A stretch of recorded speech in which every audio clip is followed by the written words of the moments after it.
Estamos en el carro. Estamos en el carro, pues, Luciana. Estamos en el carro.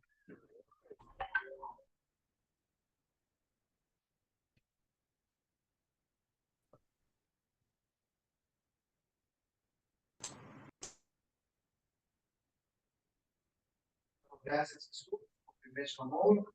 Pedimos que estamos felices. ¿Dónde? Ah, debajo. Pero siéntate Adrián, tu porque tu micro. mano. Pega el celular, pega el celular. ¿Esto es Es mío. Ah, Es diamante. o sea, Son $10,000, son $10,000. Sí que sí. Como la línea Boluarte. espera, el informe.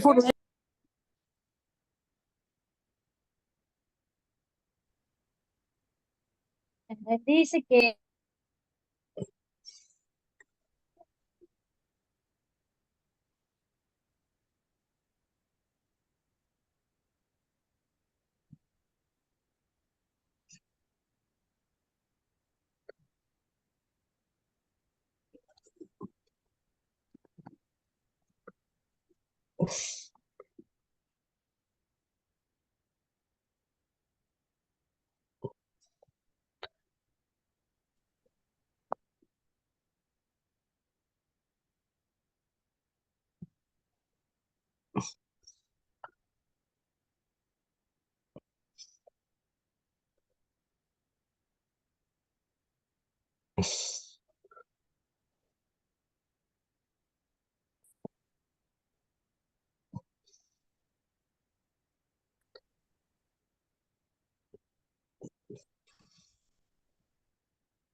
Buenas noches, soy el doctor Jorge Bocanera Vergara del Hospital Sergio Bernales y vamos a dictar la primera teoría que me corresponde sobre traumatismo de hombro.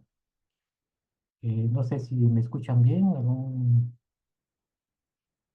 Sí, doctor, se le escucha sin problemas. Ya, gracias.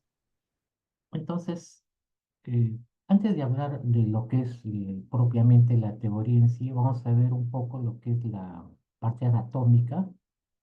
Algo muy sucinto, hacerle recordar la anatomía que ustedes se han llevado. Tenemos que en el hombro, como ustedes saben, tenemos tres huesos: el húmero, la escápula y la clavícula. Estos tres huesos van a formar principalmente la articulación glenohumeral, la articulación acromioclavicular.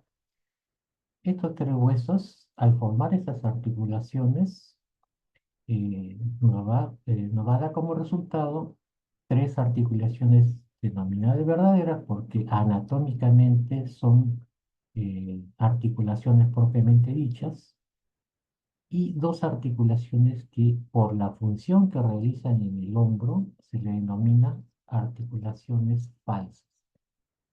Entonces tenemos que la primera articulación, la glenohumeral, la más importante, cuando alguien dice se me ha dislocado el hombro, se refiere a la articulación glenohumeral, porque también tenemos la articulación acromioclavicular. Entonces, tenemos la articulación glenohumeral. Por otro lado, tenemos la articulación acromioclavicular y esternoclavicular. Pero hay dos articulaciones que se le denomina falsas porque se le denomina articulaciones porque cumplen alguna función en el hombro. Y una de ellas es la escapulotórax. Cuando nosotros llevamos nuestro miembro superior hacia adelante, hacia atrás, la escápula gira, se desliza a través del tórax. Este movimiento muchas veces hace que cuando se produzca una caída, un golpe fuerte sobre esa zona, la escápula por este movimiento tiende a evitar la fuerza traumática. Y otra articulación que se le denomina falsa es la bolsa subacromiosubdeltoide. Esta bolsa o esta bursa tiene la función de evitar el traumatismo de manguitos rotadores a nivel de la columna. Cuando nosotros hacemos elevación del miembro superior, los tendones del manguito rotador tienden a sufrir injuria a través del acromio. Y de tal manera que esta bursa, es un amortiguador. Por esta función también se le denomina articulación falsa. Luego tenemos que a nivel del tercio medio de la clavícula tenemos nuestro paquete vasculonervioso. Muy importante, tenemos la arteria y vena axilar y el plexo braquial. De tal manera que es importante recordar que una fractura de clavícula en su tercio medio puede provocar una lesión de estos elementos. Por encima del plano óseo también tenemos el plano ligamentario. Tenemos ligamentos que unen la articulación glenohumeral. Tenemos la cápsula y la cápsula forma unos repliegues. Estos tres repliegues van a ser denominados ligamentos glenohumerales. Muy importante también que a nivel de coracoides vamos a tener los ligamentos coracoacromiales y los ligamentos coracoclaviculares. Siempre nuestros ligamentos van a ser nuestros estabilizadores primarios. Cuando se produce un traumatismo, estos ligamentos se van a oponer a la fuerza traumática. Por ejemplo, en una luxación de húmero, para que se produzca tal luxación, tiene que, dicho de una manera, romperse la cápsula de estos ligamentos para que la cabeza humeral pueda luxarse. De tal manera que al inicio estos ligamentos se oponen a cualquier movimiento. Y por encima del plano ligamentario tenemos el plano muscular. Importantes el músculo deltoides, el esternocleidomastoideo, el trapecio, el pectoral y sobre todo los músculos de los tendones del manguito rotador. Y estos son nuestros estabilizadores secundarios que después lo vamos a ver con mayor detalle. Entonces entramos a la primera teoría en sí, que es la luxación acromioclavicular. Como dice acá, lesión de la articulación acromioclavicular con ruptura de los ligamentos acromioclaviculares con o sin afectación de los ligamentos coracoclaviculares. Quiere decir esto que acá tenemos nuestra articulación acromioclavicular el acromio y la clavícula están unidos por estos ligamentos acromioclaviculares, pero también tenemos otros ligamentos, los coracoclaviculares, de tal manera que si se produce una lesión mínima a ese nivel y estos ligamentos están indemnes, no va a haber ningún movimiento de la clavícula, ningún desplazamiento.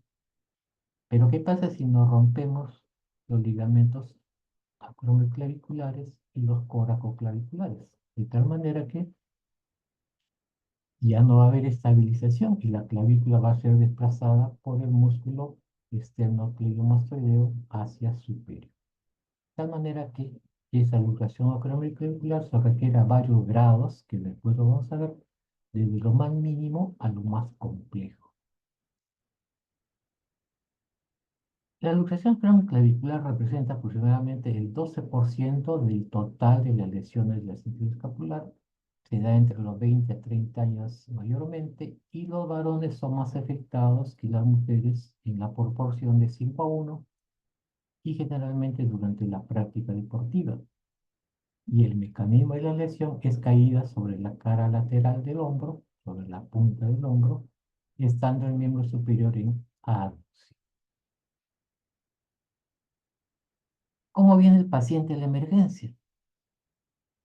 En las lesiones ya que son más severas, vamos a ver que el paciente ingresa y vamos a observar una prominencia. Cuando ya hay desgarro de los ligamentos, las rupturas totales, la clavícula se eleva y vamos a ver la clavícula prominente. El paciente obviamente va a tener dolor, va a haber una zona de quimos, de estumefacción a nivel de la región clavicular distal y el rango de movimiento va a estar limitado por dolor. Muy importante que acá en esta zona donde hay la prominencia de la clavícula vamos a encontrar el signo de la tecla, muy importante, que es un signo que nos indica ya una luxación acromioclavicular.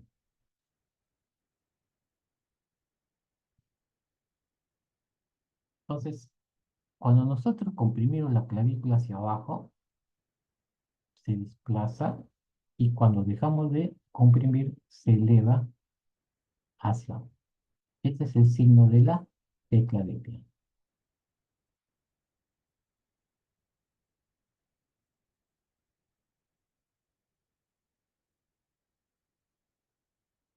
Luego que tenemos la clínica, tenemos que solicitar nuestros exámenes de ayuda diagnóstica. Siempre nuestra radiografía, que es lo más simple, lo más económico. Y si nosotros comparamos los dos hombros, vamos a ver que a comparación del hombro izquierdo, vamos a ver que vemos que la clavícula se ha elevado. Entonces estamos ante una luxación acromioclavicular. Con mayor detalle se ve en esta proyección que se llama proyección de Zanca con 10 grados. Y ahí vemos mejor la articulación. Y esta radiografía simple antero-posterior nos permite ver si la clavícula se ha desplazado hacia arriba. Pero ¿qué pasa si la clavícula se desplaza hacia atrás? De tal manera que esta proyección no nos va a servir mucho. Y para ver los desplazamientos posteriores ya nos sirve la proyección axilar como en esta proyección axilar vamos a ver la cabeza de húmero, la clavícula, el acromion, y acá vamos a ver la clínica. Entonces acá tenemos las glenoides, la cabeza de húmero, y la acromion y la clavícula. De tal manera que acá vemos que la clavícula está en su posición normal. Pero ¿qué pasa si nosotros tomamos esta radiografía y vemos que la clavícula está por acá? Contrario al coracoides, que la coracoides ustedes saben está hacia adelante. Si no vemos la clavícula no en su posición original, sino por acá, podemos decir que es una luxación acromioclavicular con desplazamiento posterior. También podemos solicitar una tomografía, que es muy raro solicitarla. En la tomografía también vemos el desplazamiento posterior.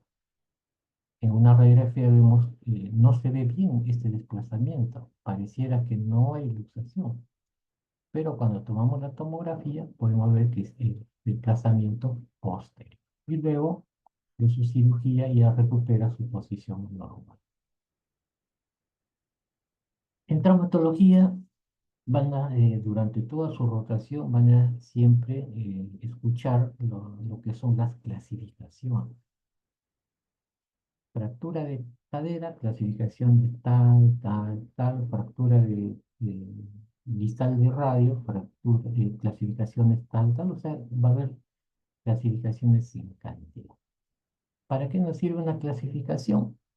Podemos encasillar en ciertos grupos aquellas luxaciones, aquellas fracturas que tienen similares características, y de tal manera que esto nos va a permitir sistematizar cuál es el pronóstico de este grupo, si es mejor que el otro grupo, el tratamiento para este grupo es tal, el otro grupo es diferente, y así nos va a permitir orientarnos mejor al tratamiento y al...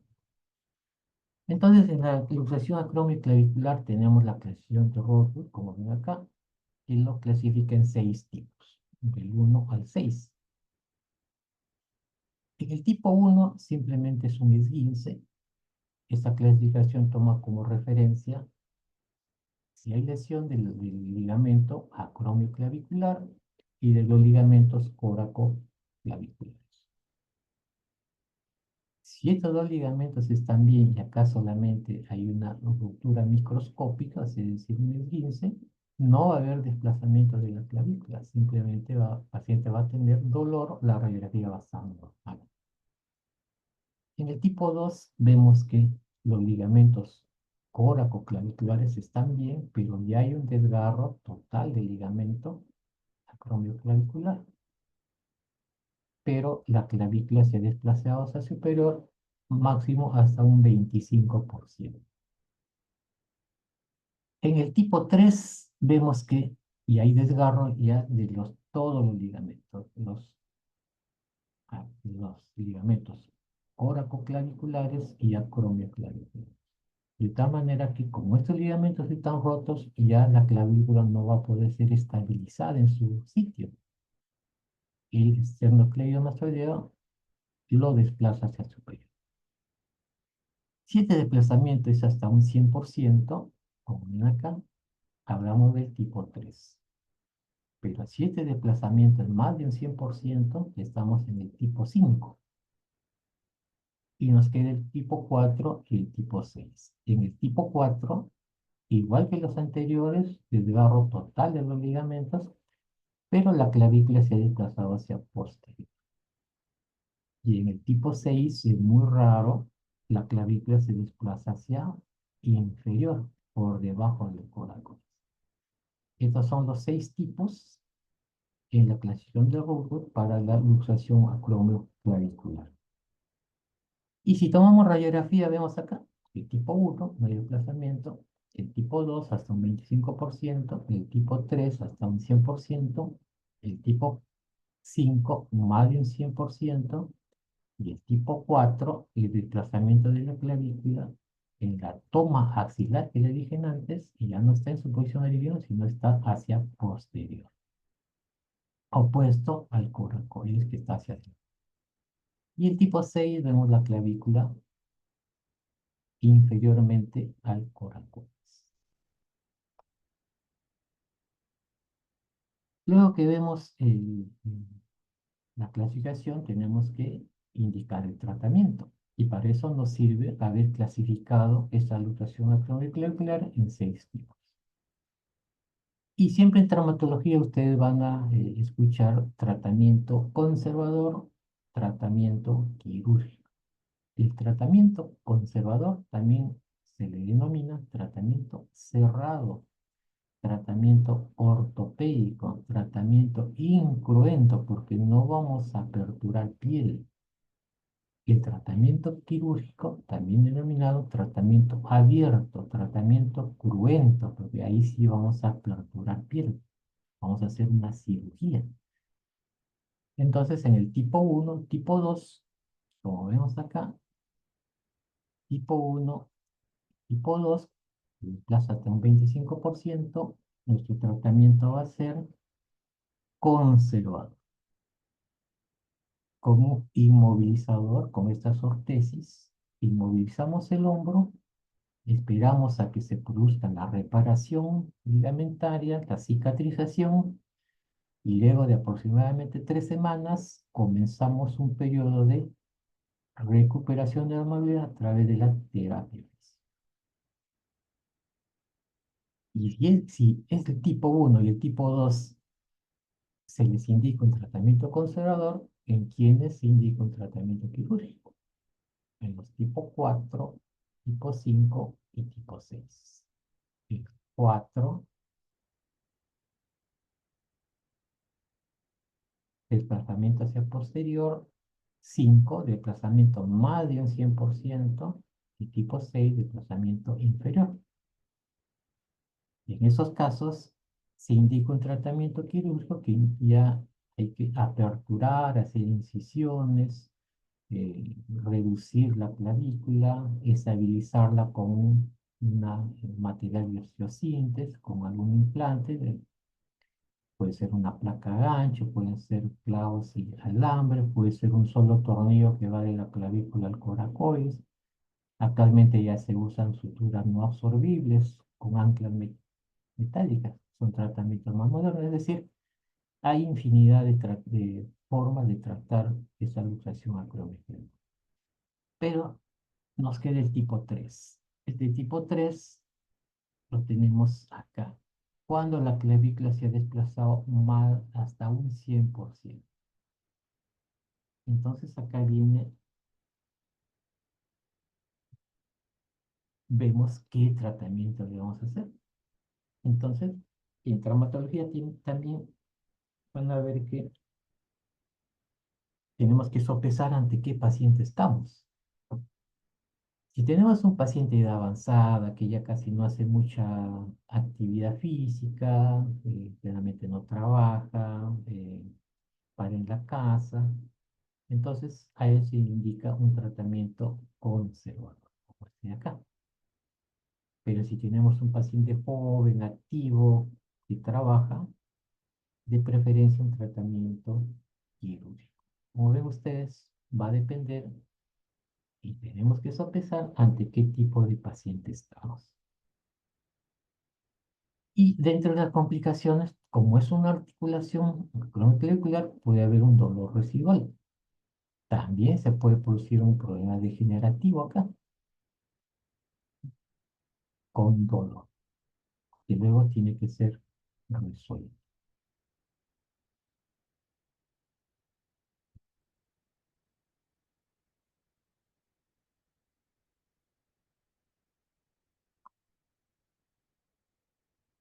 Luego de ver la luxación acromioclavicular, vamos a ver lo que es la fractura clavícula, que probablemente algunos ya lo han visto en sus rotaciones por emergencia. La fractura de clavícula es una lesión común, del 5 a 10% del total de las fracturas son fracturas de clavícula. Se da generalmente en varones menores de 25 años y el mecanismo de la lesión es caída sobre el hombro, 87%, caída sobre la mano extendida, 6%, y una contusión directa del hombro. Por ejemplo, en una pelea, alguien con un objeto contundente le cae a nivel de una región clavicular y no. Clínicamente, los pacientes llegan a la emergencia con el brazo de la clavícula afectada en posición antálgica. Generalmente el miembro superior sano coge el miembro afectado en la posición antálgica. El paciente va a recibir dolor, va a tener limitación funcional. Vamos a ver una zona de deformidad, crepitación. Todo esto asiente en una zona equimótica con tumefacción. Como decíamos al inicio, las fracturas del tercio medio pueden afectar el paquete vasculonervioso, entonces tenemos que hacer nuestros exámenes tanto vascular como para ver si hay lesión neurológica. Bueno, sensibilidad, palpamos pulso. Tenemos entonces el antecedente traumático.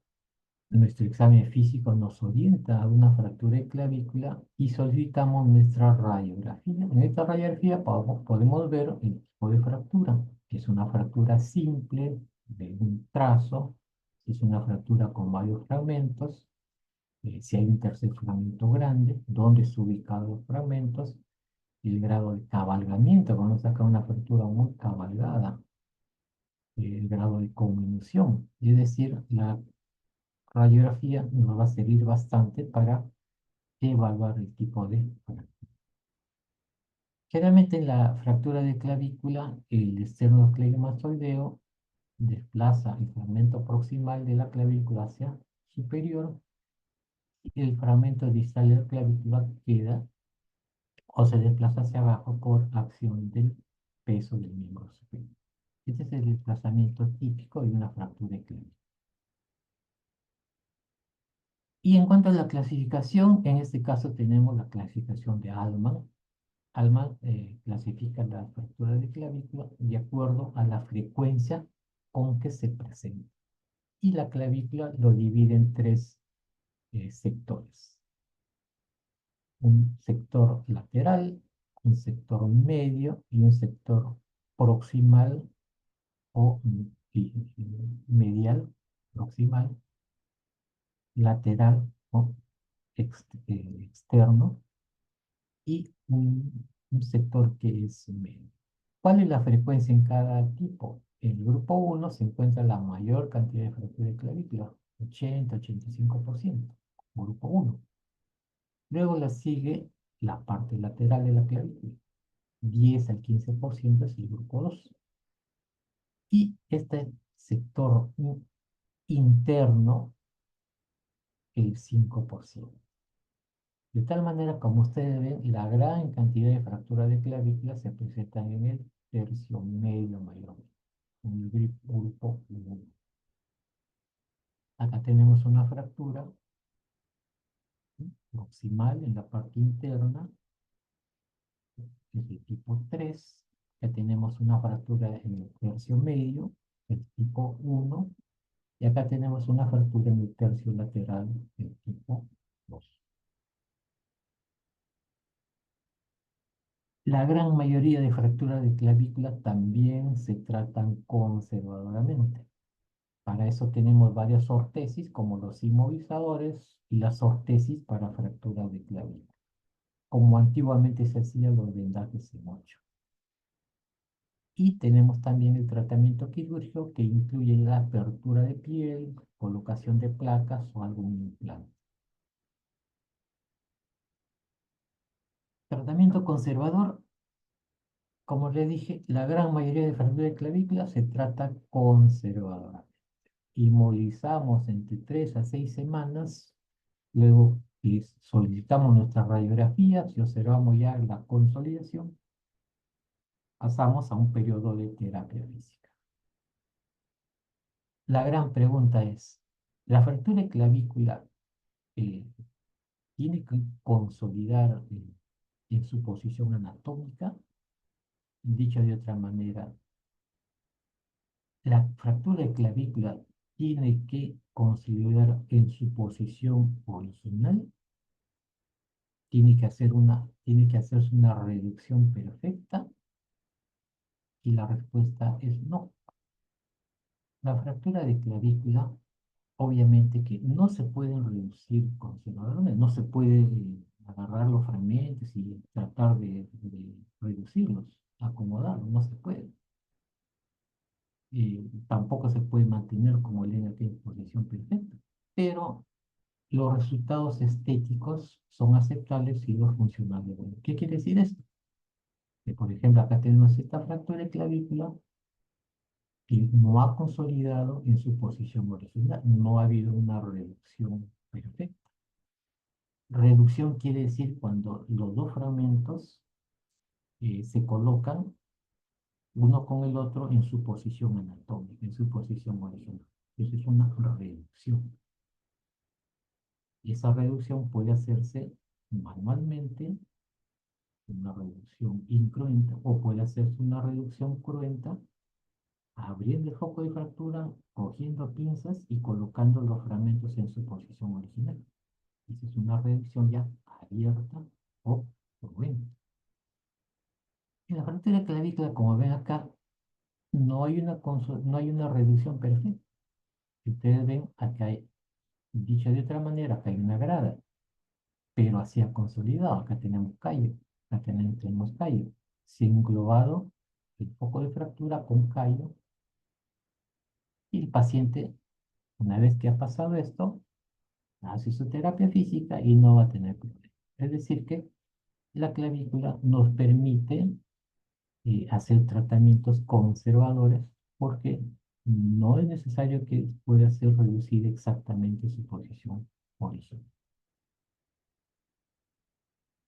Y también tenemos el tratamiento quirúrgico, que ya quiere decir que tenemos que aperturar piel, colocar algún implante, ahí sí podemos reducir la clavícula exactamente en su posición original, porque lo estamos viendo, podemos agarrar pinzas, lo podemos reducir.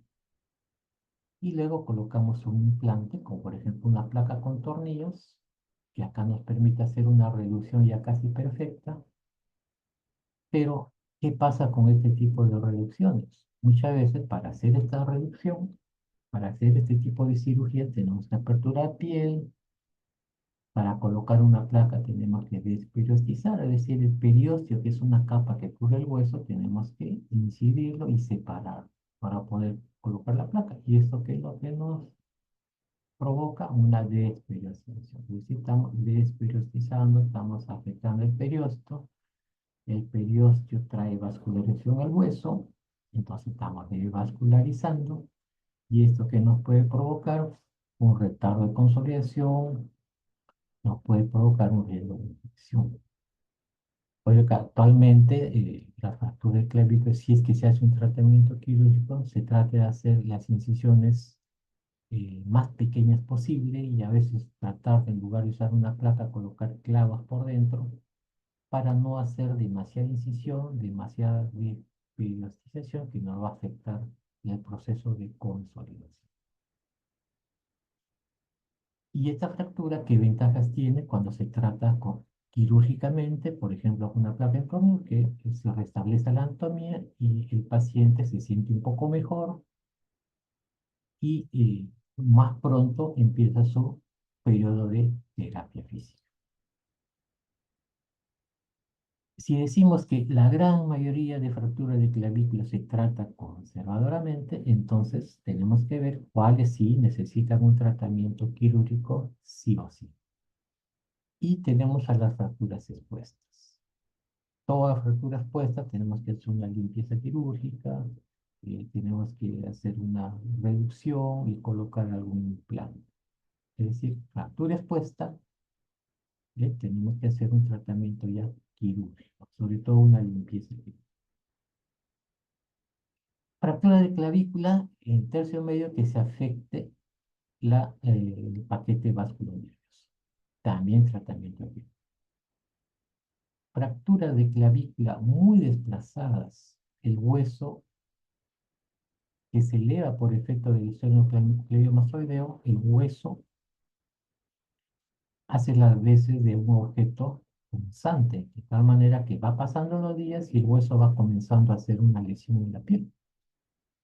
Si esto pasa más días, ya se produce una fractura expuesta. Para evitar que se exponga el hueso, tenemos que hacer un tratamiento quirúrgico. Entonces, otra indicación es la inminente interrupción de la piel por una fractura irreversible. Fractura de clavícula bilateral. Un paciente no puede estar inmovilizado los dos miembros superiores. Al menos uno, hacemos un tratamiento quirúrgico. Hombro flotante, fracturas que afectan la escápula y afectan la clavícula, de tal manera que todo este segmento del miembro superior queda flotando. También se tiene que hacer un tratamiento quirúrgico. Las fracturas del tercio distal de clavícula, que se comporta como una luxación cromoclavicular. Si nosotros tenemos una fractura en el tercio distal, donde se lesionan nuestros ligamentos que dijimos en antes, los coracoclaviculares, la acromioclavicular, entonces el esternocleidomastoideo también eleva la clavícula, de tal manera que tenemos que hacer un tratamiento quirúrgico. Y en el tratamiento quirúrgico, como les decía, tenemos que hacer ya incisión de la piel. Tenemos que reducir, es decir, reducir quiere decir acomodar los fragmentos en su posición original y colocar un implante. Es decir, reducimos y estabilizamos con un implante que puede ser una placa, puede ser un clavo, donde hacemos la incisión más pequeña. Esto es lo que mayormente se trata de hacer actualmente. Y dentro de las complicaciones tenemos inicialmente los riesgos de las lesiones vasculonerviosas, que muchas veces hay que ingresar a sala operaciones. Riesgo de lesiones cutáneas, como vimos antes, las fracturas que han sido tratadas quirúrgicamente, muchas veces se puede presentar una cicatriz queloidea. Como la clavícula está inmediatamente debajo de la piel, muchas veces esta cicatriz se puede adherir al hueso y puede provocar mucha molestia en el paciente. Y pseudoartrosis, que es la complicación más grave. Vemos como acá una fractura de clavícula no ha consolidado, hay callo, pero no vemos una consolidación. Vemos la línea de fractura y a nivel del callo tampoco hay unión. Es una pseudoartrosis con formación de callo. Y acá tenemos también que no hay consolidación, pero acá no vemos callo. Vemos cómo los fragmentos están afilados. También es una pseudoartrosis. Pseudoartrosis con callo, pseudoartrosis sin callo. Entonces, ¿qué cosa es la pseudoartrosis? Cuando una fractura, pasado el tiempo, no ha consolidado. Y muchas veces tenemos que hacer ya un tratamiento quirúrgico.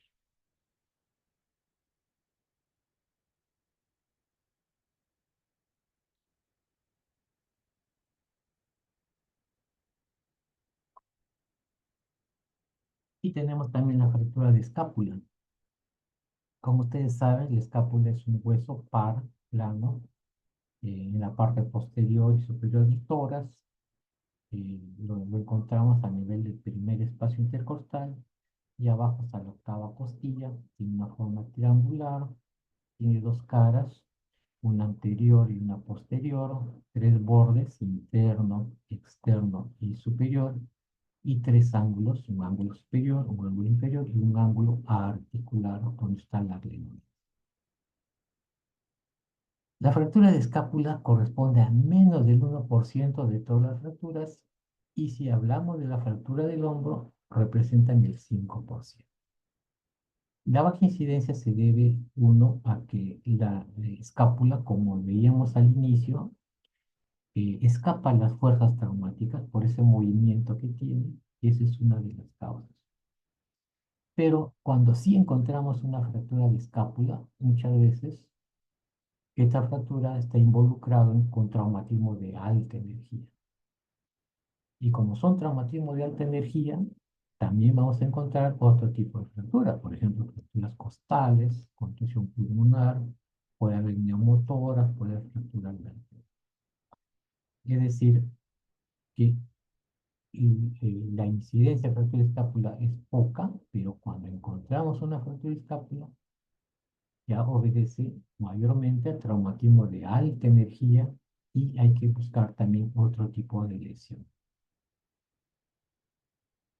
La edad media se produce estas fracturas entre los 35 y 45 años, mayormente afectados los varones, 70%, y a menudo son de alta energía, como hemos visto, y un 25% está asociado a mortalidad, como veíamos que cuando hay fractura de escápula, generalmente obedece a fractura de mayor energía.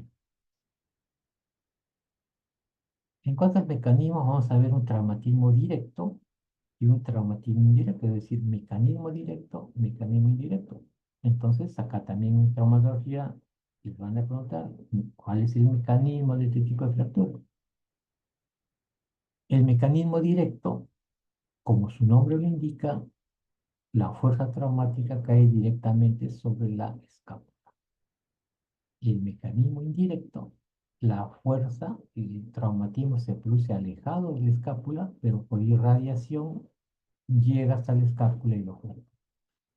Por ejemplo, caída sobre la mano extendida, caída sobre el codo, la fuerza traumática se irradia, llega a la cabeza del húmero y fractura la glenoides u otra parte del estómago. Y también se ha visto que fractura de escápula eh, por abulsión de, por ejemplo, el acromio o por abulsión de coracoides. Coracoides y el acromio pertenecen al escápula. Cuando hay una fuerza muscular violenta, el músculo cuando se contrae violentamente tracciona el tendón y entonces estos tendones como están adheridos al coracoides, la tracción va a producir una fractura por abulsión. También puede ser en el acromio. Y esto, cuando encontramos estas contracciones musculares violentas, personas que sufren de convulsiones o aquellos que han sufrido una descarga eléctrica. Clínicamente, el paciente va a tener tubefacción, equimosis, crepitación, dolor a nivel de la región escapular, rango de movimiento disminuido por dolor, siempre en las fracturas también de escápula tenemos que hacer un examen neurológico y vascular, pulso y sensibilidad, y luego que para hacer el diagnóstico solicitamos nuestras imágenes. Radiografía anteroposterior de hombro, donde vemos una fractura del cuello de la escápula, también vemos una fractura de clavícula. Una radiografía lateral, acá vemos lateralmente la escápula y podemos ver que hay una fractura. Y una toma axilar, ahí vemos mayormente la glenoides, el acromio, el coracoides. Y en caso que la fractura sea compleja o un importante desplazamiento, solicitamos una tomografía computarizada y esta tomografía, como vemos acá, nos va a permitir ver mucho mejor el trazo de fractura, la cantidad de fragmentos, la ubicación. Y esto nos va a permitir la tomografía poder hacer un plan de trabajo, qué tipo de cirugía se va a realizar, qué tipo de implante se va a necesitar. Entonces es muy importante la tomografía. En cuanto a la clasificación, el escápula lo clasificamos de acuerdo a la localización anatómica donde se produce la fractura. Lo más frecuente son las fracturas en el cuerpo. 45% de fracturas de escápula se provocan en el cuerpo. En el cuello glenoideo tenemos el 25%. A nivel de la glenoides, es decir, intraarticular, tenemos el 10%. En el acromio, 8%. Apósito-coracoides, 7%, y la espina de la escápula, 5%. De esta clasificación, las fracturas más complejas son las fracturas que afectan la carie articular, la glenoide. Porque, como les han dicho, en su práctica, en la teoría, toda fractura que compromete una articulación, tenemos que hacer que la carie articular reconstruir lo más anatómicamente posible para evitar procesos degenerativos. Estas son las fracturas más complicadas y también las fracturas del cuello de los glenoides que hace que toda esta porción de glenoides se desplace y eso afecta a la articulación. Tratamiento conservador. La gran mayoría de fracturas de escápula, sobre todo del cuerpo, son tratados conservadoramente. Hay excelentes resultados y una buena función.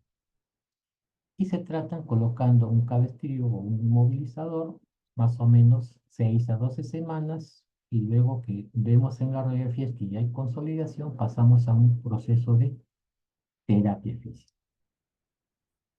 Pero entonces, ¿en quiénes hacemos un tratamiento quirúrgico?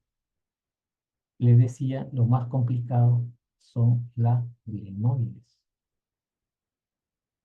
Porque esta fractura tenemos que hacer lo más anatómicamente posible su reducción. Si no, va a provocar un proceso degenerativo.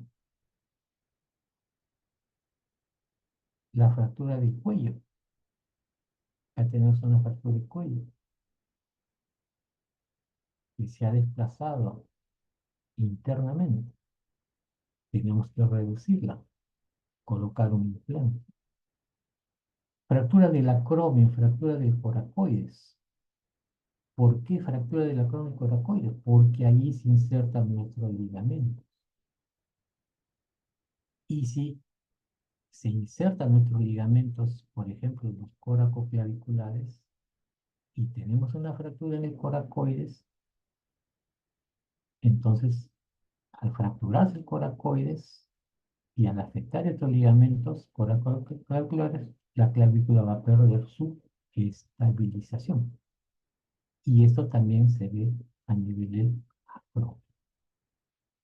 Entonces, en estas fracturas de acromio, de coracoides que están desplazadas, que hacen que se pierda el efecto estabilizador, se necesita un tratamiento quirúrgico.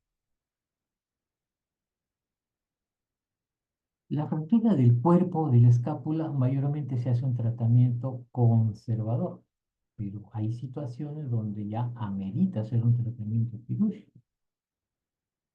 ¿Cuándo se hace un tratamiento quirúrgico? Ya cuando el desplazamiento es mayor de 2 centímetros. Si es menor, se puede intentar un tratamiento conservador. Fracturas que provocan una angulación de la escápula mayor de 45 grados, también ya se hace un tratamiento quirúrgico con implantes, placas, tornillos. Pero la gran mayoría que no llega a estos desplazamientos se puede hacer un tratamiento conservador con buenos resultados. Complicaciones de la fractura de escápula. Consolidación en mala posición. ¿Qué significa la consolidación en mala posición? Cuando una fractura no ha sido bien reducida o se ha hecho un tratamiento conservador, ya que el resultado ha salido con un desplazamiento. Eso se le llama también consolidación viciosa. Entonces, consolidación viciosa es sinónimo de consolidación en mala posición que ya afecta el miembro. Una gran angulación va a provocar una consolidación viciosa. Lesión del nervio supraescapular. El nervio supraescapular pasa generalmente a nivel del cuello de la escápula, y acá en esta fractura del cuello de la escápula se puede lesionar el nervio supraescapular. Estas fracturas pueden provocar inestabilidad cuando se lesionan acromio, coracoides, se produce una lesión amplia de la glenoides, puede producir una inestabilidad glenohumeral.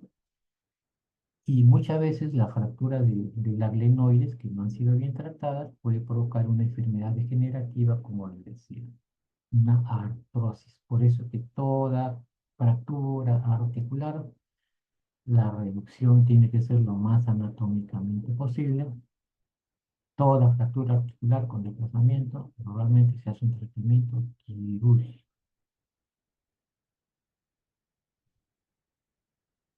Y por último tenemos la luxación de hombro, que es la pérdida completa de congruencia entre la superficie articular de la cabeza humeral y la cavidad glenoidea, y esto produce una pérdida de la estabilidad.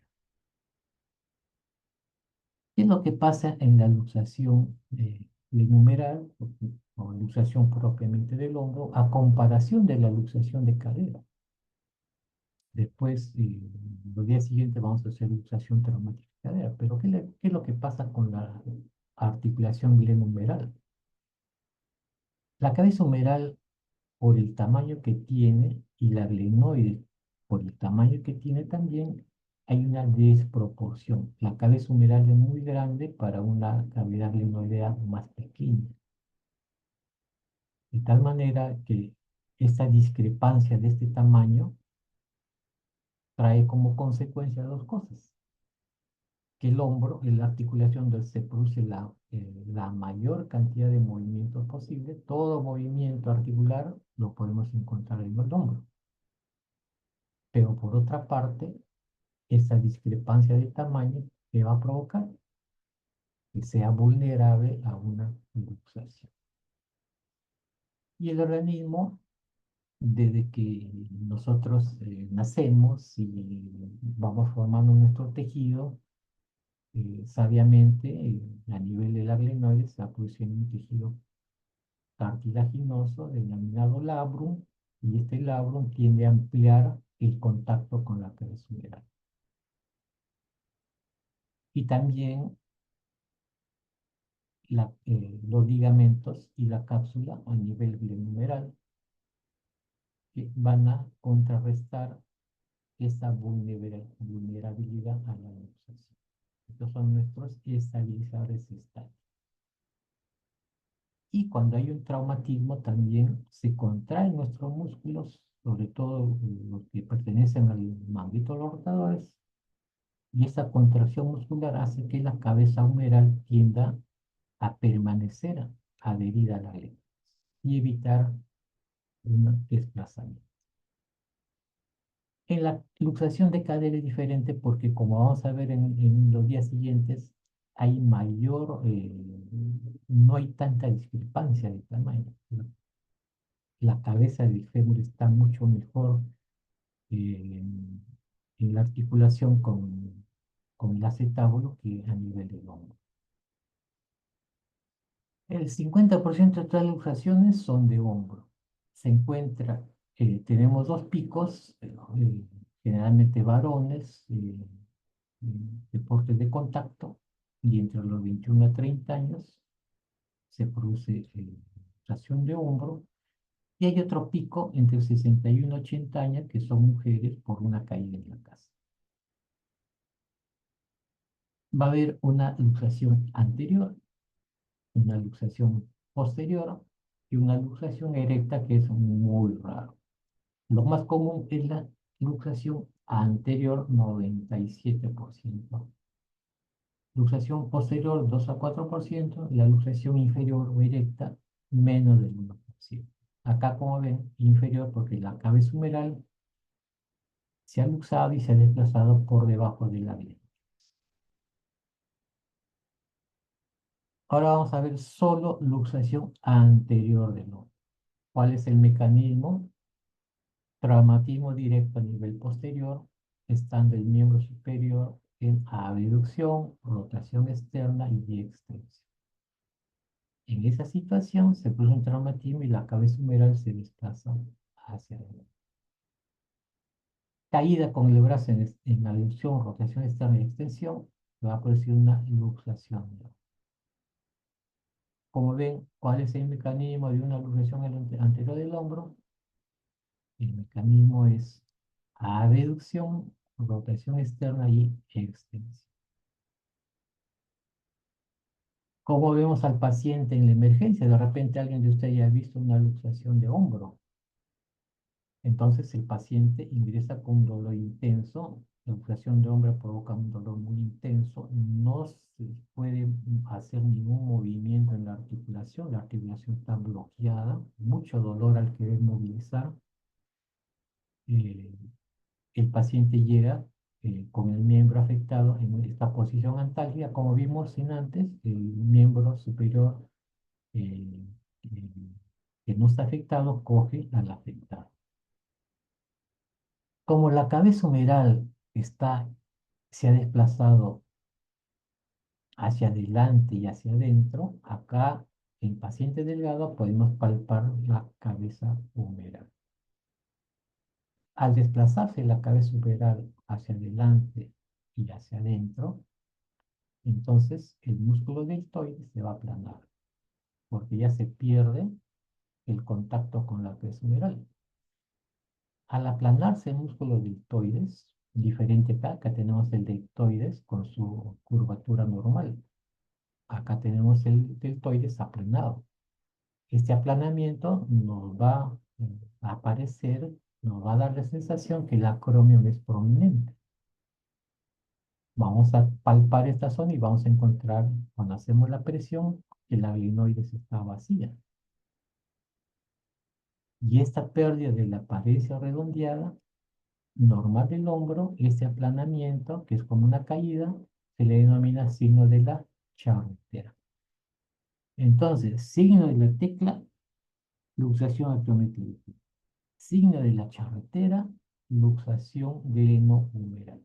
La charretera es ese distintivo que usaban antiguamente los militares. Como la cabeza humeral está en esta posición, donde en un paciente delgado se puede palpar, el húmero,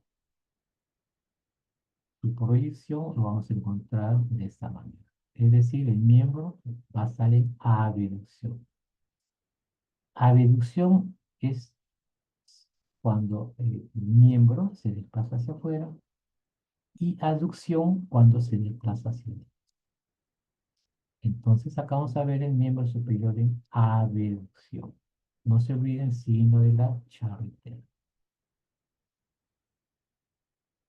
Solicitamos nuestra radiografía. En la luxación anterior del hombre es fácil hacer el diagnóstico, tanto clínico como radiológico, como vemos acá.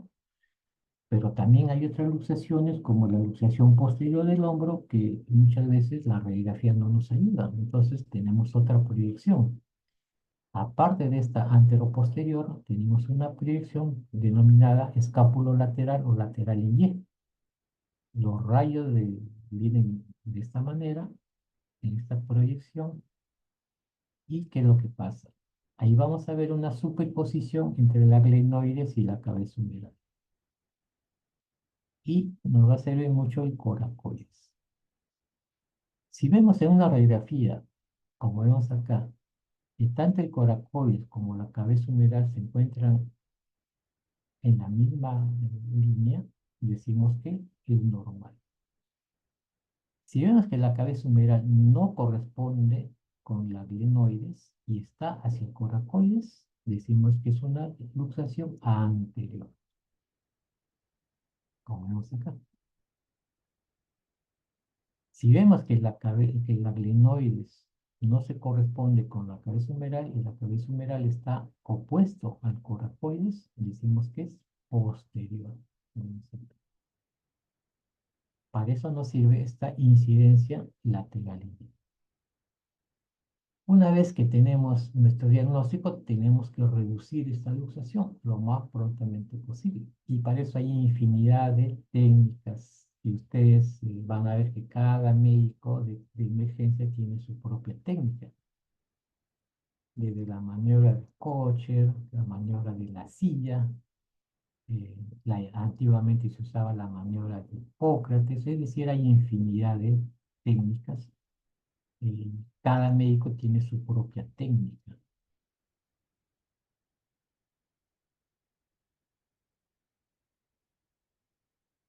Acá vamos a ver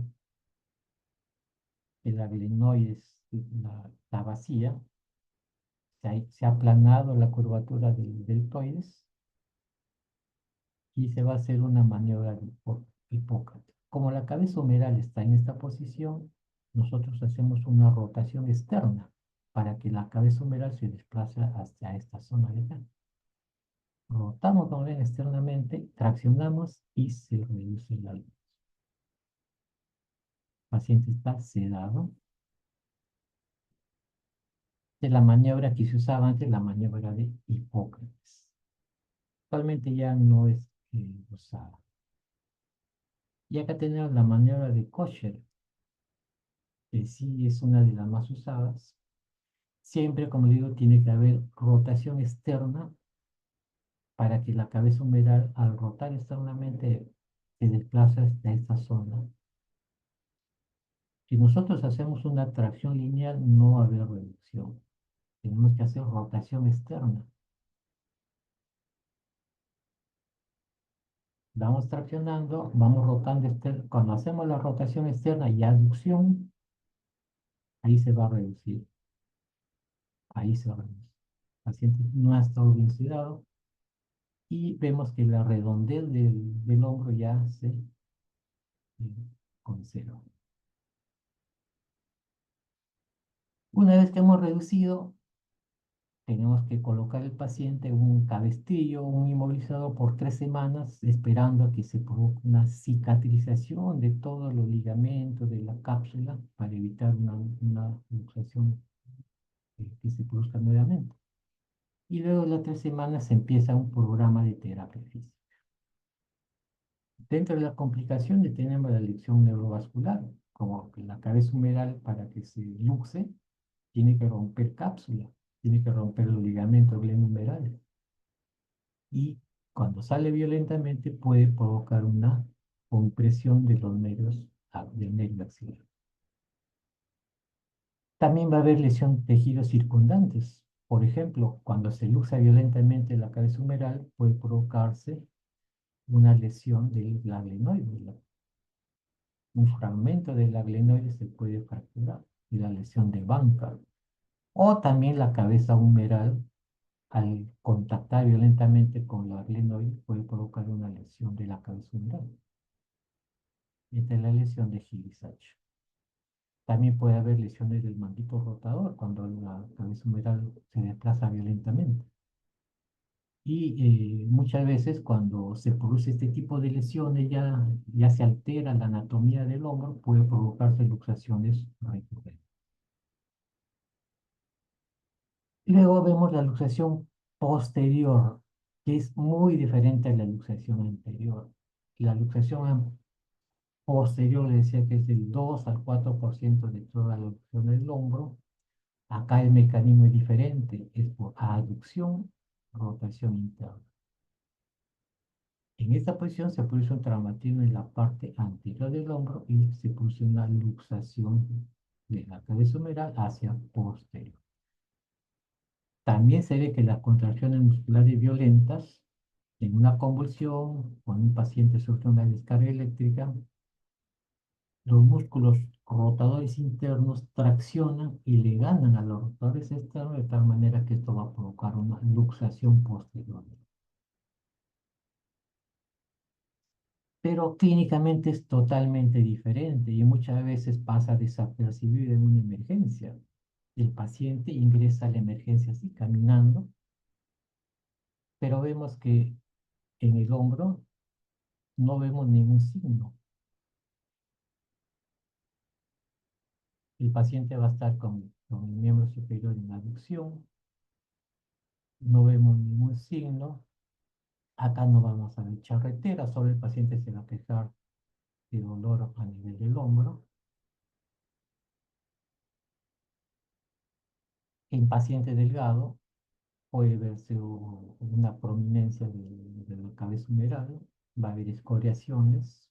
En paciente delgado también puede haber un aplanamiento en la parte anterior del hombro. Solicitamos una radiografía y vemos así. Aparentemente no hay una luxación. Vemos así. Le decimos al paciente, mira, tu radiografía está normal. Entonces, usa un cabestrillo para que te pase el dolor, ponte tus ampollas, tus antiinflamatorios, y pasa un tiempito y regresa el paciente con más dolor. Entonces, si alguien es precavido, puede pensar, tener la idea que puede tener una luxación posterior del hombro. En la luxación posterior del hombro, un signo es que la rotación externa está bloqueada. Nosotros queremos hacer rotación externa del miembro, no se va a poder estar bloqueada. Este es el único signo que nos puede orientar. Y como nuestra radiografía no nos orienta mucho, solicitamos una radiografía lateral que le dije antes. Y vemos cómo la cabeza humeral no se corresponde con la glenoides. Hasta el coracoides, hasta la glenoides y la cabeza humeral está opuesta al coracoides, es una luxación posterior. Y a este signo, cuando se toma una placa y aparentemente está bien, aparentemente no hay lesión, pero cuando se ve la cabeza de húmero así, se la mira también o nos puede indicar que puede haber una luxación posterior, ese es el signo de la bombilla, porque aparenta ser como un foco de luz. Pero esta radiografía es la que más nos va a sacar de la duda, la radiografía lateral. Entonces, una vez que lo hemos diagnosticado, hacemos nuestra reducción. El miembro en rotación interna y en esa línea traccionamos. Otra persona hace la contracción con una sábana para que el paciente no sea desplazado por la fuerza que está realizando el médico. Y si hay otra persona, puede producir una compresión de la cabeza humeral para que de lo que está posterior vaya hacia anterior. Y una vez que se ha reducido, el tratamiento es lo mismo que la luxación anterior, es decir, un cabestrillo por 3 semanas. Y por último tenemos la luxación erecta o luxación inferior. Así ingresan los pacientes caminando. El miembro superior afectado es cogido por el miembro superior sano. Ingresan con los dos miembros superiores por encima de la cabeza. ¿Qué ha pasado? Que se produce una luxación erecta, de tal manera que el paciente no puede, tiene que mantener el miembro en elevación. Se ha producido un mecanismo de hiperabducción y la cabeza queda enganchada en este borde inferior de la abdomen. Y el brazo se encuentra hasta arriba, pues se denomina erecto. Tomamos la radiografía, hacemos el diagnóstico de ilusión erecta y hacemos la reducción. Tracción, contratracción y también se puede desplazar la cabeza humeral hacia superior para reducir. Y el tratamiento es similar con 3 semanas con inmovilización y luego un programa de terapia. Con esto hemos concluido la teoría de hoy. No sé si tuvieron alguna pregunta.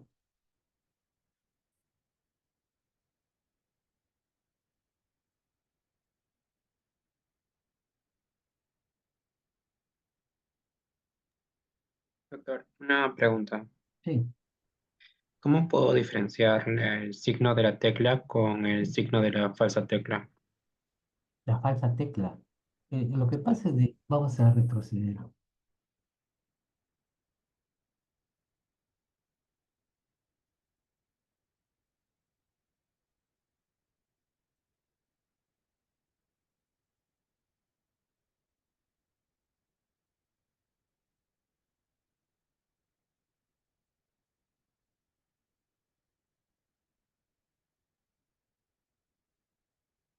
¿Te refieres a la falsa tecla cuando hay una fractura distal de clavícula? ¿A eso te refieres? No sé, leí sobre un signo de resorte, también conocido como falsa tecla.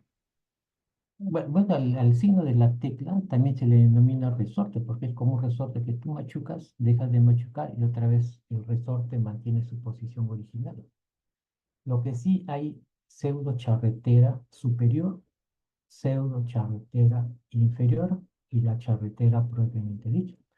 Antiguamente, al signo de la tecla, cuando había una luxación acromioclavicular como esta, mucha gente lo confundía con una luxación de hombro porque veía esta prominencia. Por eso se le denominó pseudocharretera inferior. Y también había una pseudocharretera inferior porque en la fractura de proximales de húmero, de cuello de húmero, acá. Entonces, toda esta zona del húmero se desplazaba hacia adentro y dejaba un declive acá. Por eso se le denominaba pseudocharretera inferior.